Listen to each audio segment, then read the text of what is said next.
Hai semua, selamat datang di channel Otaku Anime. Pada video kali ini, Mimin akan kembali melanjutkan proyek yang sempat hiatus, yaitu pembahasan The Emination in Shadow. Cerita dimulai dengan keadaan Rose Oriana setelah kemunculannya di festival War of God, di mana ia dengan sengaja membunuh ayahnya di hadapan banyak orang. Setelah menerima tawaran Alpha untuk bergabung dengan Shadow Garden, mereka berdua mulai masuk jauh ke dalam hutan untuk mencapai markas pusat dari Shadow Garden. Hutan itu sendiri dipenuhi dengan kabut tebal berwarna ungu. Ternyata hutan yang mereka masuki disebut dengan hutan abis. Hutan legendaris yang konon katanya tidak ada seorang pun yang tahu lokasinya. Menurut cerita yang beredar, bagi siapapun yang memasuki hutan ini tidak akan pernah bisa keluar lagi. Alpha mengingatkan Rose untuk tidak berpisah darinya, karena bisa dipastikan Rose akan tersesat dalam hutan ini. Alpha juga mengatakan bahwa kabut tebal ini merupakan nafas dari seekor naga yang pernah dikalahkan Sid ketika ia masih muda. Namun Sid tidak bisa membinasakannya, dan sebagai bentuk hormatnya kepada Sid, naga itu pun menghembuskan nafasnya untuk melindungi markas pusat Shadow Garden. Oleh karena itu, jika ada orang lain selain anggota Shadow Garden yang memasuki hutan itu, dipastikan tidak akan selamat akibat kabut beracun tersebut. Perkataan Alpha sontak membuat Rose merinding. Setelah berjalan beberapa saat, yang dimana saat ini ia dihadapkan pada sebuah kota kuno bernama Alexandria dan juga ladang kakao yang membentang luas tersebar di seluruh kota itu. Beberapa gadis yang ada di sana sibuk memanen tanaman kakao itu. Alpha memberitahu Rose kalau perusahaan yang memproduksi coklat bernama Mitsugoshi Group adalah milik Shadow Garden. Tentu saja Rose terkejut, pasalnya Mitsugoshi Group merupakan perusahaan yang memonopoli peredaran coklat di seluruh dunia. Ketika keduanya melewati gerbang kota dan masuk ke kastil, Alpha lalu memanggil seseorang bernama Lambda. Lambda merupakan elf berkulit gelap dengan rambut abu-abu dan mata emas. Alpha meminta Lambda untuk melatih Rose tentang apa yang harus ia lakukan. Sebelum akhirnya Alpha berjalan ke suatu tempat meninggalkan Rose dan Lambda. Di sini Lambda menempatkan Rose satu tim dengan nomor 664 dan nomor 665. Lambda menyuruh Rose untuk melepaskan pakaiannya dan menamainya dengan nomor 666. Tentunya Rose dibuat kebingungan oleh perkataan Lambda. Lambda yang tak sabaran langsung mengoyak pakaian Rose menjadi compang-camping. Lambda kemudian melempar slam body shoot ke hadapan Rose karena memang pada dasarnya semua anggota Shadow Garden diwajibkan untuk menggunakan slam body shoot. Lambda juga berkata bahwa mulai sekarang Rose harus membuang semua yang ia miliki.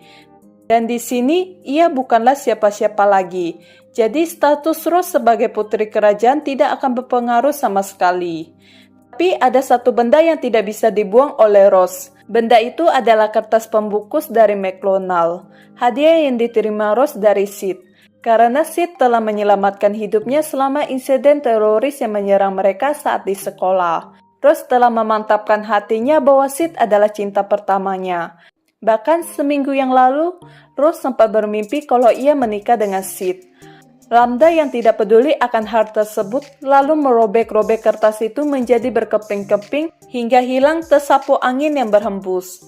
Air mata pun menetes dari pelupuk mata Rose, dan cerita pun beralih ke sosok Sid. Akhirnya Festival War of God telah resmi berakhir. Meskipun banyak kekacauan yang terjadi yang diakibatkan oleh kedatangan Rose secara tiba-tiba, dan rupanya kabar ini dengan cepat beredar ke seluruh penjuru akademik.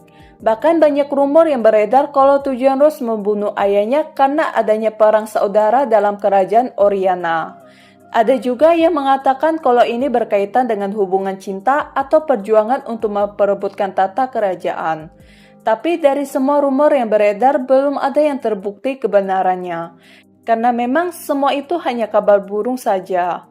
Karena Claire telah dinyatakan sebagai pemenang dari Festival War of God, Sid pun memutuskan untuk mengajak kakaknya makan di sebuah restoran milik Mitsugoshi Group. Awalnya Sid memesan hidangan super murah yang diperuntukkan untuk orang miskin. Tapi hidangan yang datang malah hidangan super mewah dan enak. Bahkan ruangan yang mereka tempati saat ini khusus diperuntukkan bagi tamu VIP. Ya wajar sih, karena seperti yang kita ketahui, Mitsugoshi Group itu milik Gamma, salah satu anggota Shadow Garden, dan pastinya Gamma tidak akan membiarkan bosnya makan hidangan super murah itu. Tentunya hal itu membuat Sid dan Claire kebingungan. Claire langsung menanyakan tentang hidangan super mewah tersebut. Sid lantas mengatakan jika ia berteman baik dengan pemilik Mitsugoshi Group, dan pastinya Claire tidak percaya dengan perkataan Sid. Tapi Claire tidak mau terlalu memusingkannya lebih lanjut, dan menikmati makanan mereka. Claire kemudian menanyakan Sid tentang masa depannya setelah lulus nantinya. Karena kemungkinan besar kepemimpinan keluarga Kageno akan diambil alih oleh Claire saat ia dewasa nantinya. Jadi Sid harus mencari pekerjaannya sendiri sebagai seorang bangsawan. Tapi pada saat itu Sid belum memikirkan mau jadi seperti apa ia nantinya. Tiba-tiba terlintas di pikiran Sid kalau ia ingin menjadi penjaga gerbang yang langsung ditentang oleh Claire. Karena penjaga gerbang bukanlah pekerjaan untuk bangsawan. Selain itu, gaji yang ditawarkan juga rendah. Sid kembali mengusulkan menjadi penjaga penjara yang juga ditolak Claire. Sebagai seorang kakak, Claire akan membantu Sid mendapatkan pekerjaan sebagai keluarga bangsawan, yaitu menjadi seorang ksatria. Asalkan Sid melakukan apa yang ia katakan. Sid bertanya apa yang harus ia lakukan. Claire mengatakan bahwa mereka berdua harus bekerja sama untuk menaklukkan Queen of Blood atau Ratu Darah yang merupakan vampir leluhur. Jika mereka berhasil menaklukkannya, itu akan memberi kesempatan besar bagi Sid untuk diangkat menjadi ksatria pelindung kerajaan. Ketika Sid hendak membayar tagihan mereka, para pelayan di sana mengatakan jika Sid tidak perlu membayar sepeser pun atau gratis. Sid berpikir apakah itu adalah perbuatan Gamma atau karena kakaknya baru saja menjadi pemenang festival World of God. Meski begitu, bagi Sid yang sangat mencintai uang lebih dari apapun, hal itu malah menguntungkan baginya sehingga ia tidak perlu repot-repot mengeluarkan uangnya. Dalam perjalanan kembali ke asrama, mereka melanjutkan pembahasan mengenai Queen of Blood. Claire mengatakan bahwa banyak terjadi insiden di luar Outlet City yang disebabkan oleh bawahan Queen of Blood. Dan karena itu negara-negara sekitarnya mengutus Guild Salt Mad Magic untuk menaklukkannya. Tapi karena di dalam tim itu dipenuhi dengan orang-orang yang berego tinggi, membuat Claire tidak ingin bergabung atau bekerja sama dengan mereka. Dan sepertinya Claire telah menjalin kerjasama dengan putri Panglima Besar Ordo Kesatria, sehingga jika mereka berhasil menaklukkan Queen of Blood, maka kemungkinan mereka akan diangkat sebagai kesatria. Sid tiba-tiba menyadari kalau jalan yang mereka lewati sangat sepi, dan bulan sedikit lebih merah dari biasanya. Selain itu, mereka juga mencium bau darah yang sangat menyengat. Claire yang merasakan ada sesuatu yang aneh segera menarik lengan Sid memasuki lorong yang gelap. Namun sebelum memasuki lorong, Claire memperingati Sid untuk tetap berada di belakangnya. Di ujung lorong itu, mereka melihat sosok hitam yang ternyata seorang ghoul, bawahan dari vampir yang sedang menyantap daging manusia. Ghoul itu menyadari kehadiran mereka berdua dan segera berbalik untuk menyerang. Claire yang ketakutan langsung menghunuskan pedangnya membelah ghoul itu menjadi dua bagian. Tak seperti yang diharapkan Claire, ternyata ghoul itu masih hidup, meskipun sudah terbelah menjadi dua.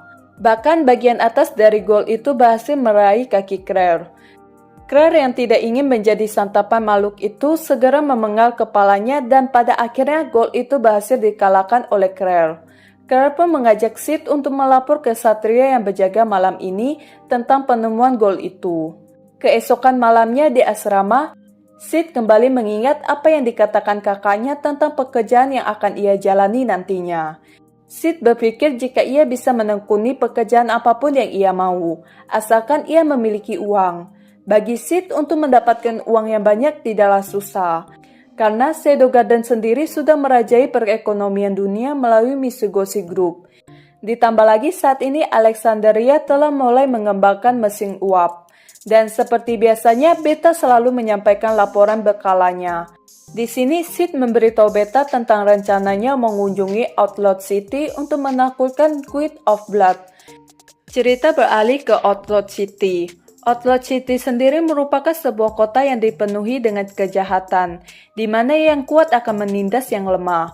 Dan Outlaw City dipimpin oleh 3 fraksi yang berbeda, yaitu Tyrant the Juggernaut, Yukimi the Enchantress, dan Queen of Blood.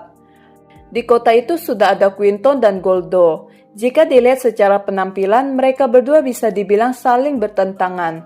Tapi setelah festival Word of God selesai, mereka memiliki satu persamaan, yaitu kalah dari lawan yang sama, Gemina. Dan karena itu mereka semakin dekat dan bertindak bersama untuk menghabisi Queen of Blood. Tak seperti yang dibayangkan, pemandangan pertama yang disuguhkan ketika mereka memasuki Outlaw City adalah pemukiman kumuh. Awalnya mereka sempat meragukan jika Queen of Blood berada di Outlaw City. Tapi begitu melihat 3 menara yang mempunyai warna hitam, putih, dan merah yang menjulang tinggi di hadapan mereka, Quinton dan Goldo yakin kalau menara merah itu merupakan tempat tinggal Queen of Blood. Mereka berdua pun segera bergegas menuju pusat kota. Dan secara mengejutkan, pemukiman kumuh itu perlahan berubah menjadi kota dengan berbagai kultur budaya. Tidak hanya bangunannya yang berubah, tapi orang-orangnya juga berubah. Bukan lagi gelandangan, melainkan manusia setengah binatang atau beastmen.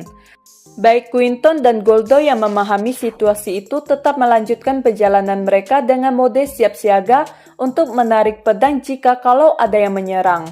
Tanpa terasa mereka semakin dekat dengan menara merah. Dan secara misterius tidak ada satupun orang yang terlihat meskipun mereka masih dapat merasakan tanda-tanda kehidupan makhluk hidup di dalam rumah yang mereka lewati. Secara spontan, Quinton dan Goldo melipat gandakan kewaspadaan mereka.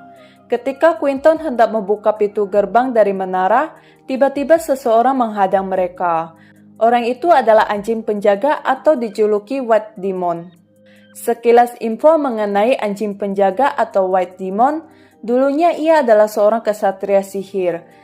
Saat ia masih mengabdi pada negara tertentu sebagai kapten kesatria, ia mengenakan baju besi putih yang gagah, terlihat sempurna dengan rambut panjang putihnya.